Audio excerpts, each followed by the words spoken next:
Corina Machado, le ganaron las elecciones por paliza, hicieron movilizaciones masivas, apelaron a todos los mecanismos de la democracia y ahí están los muchachos sostenidos por la bayoneta del generalato corrupto. ¿Qué debe hacer un pueblo para recuperar la democracia?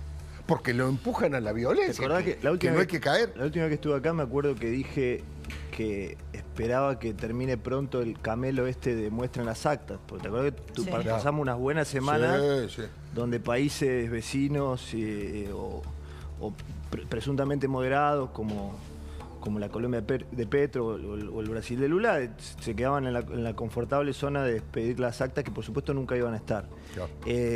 Vos me estuvo buenísima la descripción que hiciste. Mencionaste, nosotros estamos viendo el Cuba que vieron otros. Claro. El proceso de Cuba que vieron otros. Vos mencionaste que Venezuela, a diferencia de Bolivia, que siempre fue un país relativamente pobre, Venezuela era un país con un buen PBI regional, igual que era la Cuba de Fulgencio Batista, previa a la revolución de Fidel Castro. Estamos viendo una destrucción completa y a la pregunta que vos decís, ¿qué más pueden hacer? Bueno, María Corina hace la presión de adentro, Edmundo hace la presión de afuera, la comunidad internacional está como nunca estuvo. Yo esperaría algo más de Estados Unidos, algo más en términos económicos.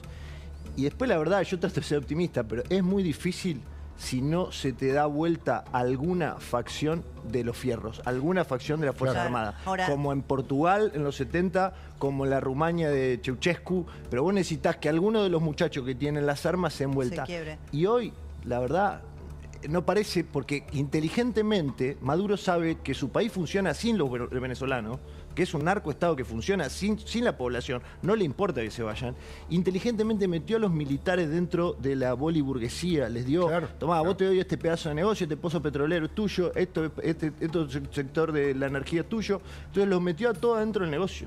Entonces, hasta que algún sector de ese ejército no se dé vuelta, está muy difícil. Sí, no, vos hablas de la comunidad internacional, pero hoy precisamente fue interesante cuando estuvo el presidente Javier Milei hablando en las Naciones Unidas. En un momento él dijo precisamente cómo puede ser que en esta misma casa se haya dejado ingresar tanto a las dictaduras de Cuba como a las de Venezuela al Consejo de los Derechos Humanos. Entonces, la verdad es que cuando uno ve esas situaciones y mira lo que puede hacer la comunidad internacional, y es poco realmente, ¿no? Es más una complicidad con estas dictaduras muchas veces que decisiones que puedan torcer el rumbo de la historia en favor de la democracia y la libertad de los pueblos. La ONU está muy golpeada y en parte es por esto. Digo, ha sido extremadamente laxa con dictaduras de la región.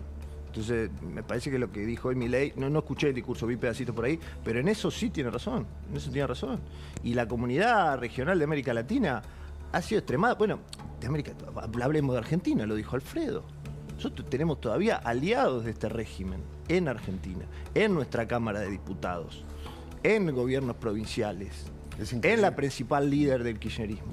¿Por qué pasa eso, Ritando? ¿Por qué el kirchnerismo, sabiendo que es todo piantavotos, es por complicidad, porque tienen miedo de que prendan el ventilador y los ensucien deschavando causas de corrupción en común? No entiendo la lógica de seguir bancando un régimen, bueno, una narcodictadura desde el kirchnerismo acá, ¿no? Es porque lo idealizan, ¿no? Digo, quisiera haber gobernado de esa forma. Digo, no teniendo oposición, porque no haber casado, digo, cuando uno, digo, y esta cosa que hablamos antes sobre el tema de la privatización de aerolíneas, ¿no? Cuando uno mira en el continente y dice, ¿qué países tienen líneas estatales? Cuba, Venezuela, Bolivia y desde el año pasado México creó una línea del Estado. De bandera. O sea, cuando uno ve ideológicamente, tiene que ver con estas cosas. Tiene que ver, como decía Alejandro, con un régimen de impunidad, pero que el kirchnerismo participa y festeja el fraude. No se ha escuchado una palabra del kirchnerismo, de ninguno de los dirigentes, diciendo hay un gobierno ilegal, hay violaciones de derechos humanos, hay desaparecidos, hay tortura, hay centros clandestinos. Digo, se fueron a cada uno de los fiscales que sacaron un acta, lo iban a buscar a la casa y se lo llevaban. Y la familia, lo vimos en los medios, lo vimos acá en La Nación, lo vimos en otros medios argentinos, hablando con los familiares que de miedo y de espalda, decía que lo fueron a buscar porque se publicaron las actas. Tremendo. Donde habían sido fiscales. O sea, grupos parapoliciales directamente. Digo, cuando uno ve eso, me parece que la presión internacional tiene que ser muy fuerte. Acá no hay un lugar para tibio. Si nosotros queremos una América Latina que pueda trabajar en forma conjunta, tiene que ser países democráticos. Y para que haya países democráticos tiene que haber una presión internacional muy grande, donde un país como Venezuela no puede ser parte de ningún lugar en el mundo donde haya otro país democrático. Sí, lamentablemente no sucede. Es Nicaragua, es Cuba, es Venezuela. Bueno, sin ir más lejos, cobra relevancia también pensar en las últimas declaraciones del Papa Francisco, ¿no? Que recibió en varias oportunidades a Maduro, que nada dice de las violaciones a los derechos humanos sistemáticas, cotidianas y flagrantes de Venezuela, pero se queja por la utilización del gas pimienta en Buenos Aires, ¿no? En la ciudad de Buenos Aires cuando hay movilizaciones. Además yo decía el otro día que estaba comentando, pero quiero pasar a otro tema ahora con vos, Débora, con lo de Cristina y el ministro de Economía Caputo y esto de poner a Cristina nuevamente en el centro, porque empieza a parecer a crecer en las encuestas, Cristina, ojo. No, decía que yo me leí todo el discurso del Papa Francisco, a aquellos que les interesan las ciencias políticas, vale la pena, ¿no? Porque es un discurso que podría haber sido escrito por Hugo Chávez. No es solamente lo del gas pimienta, la crítica al gobierno argentino.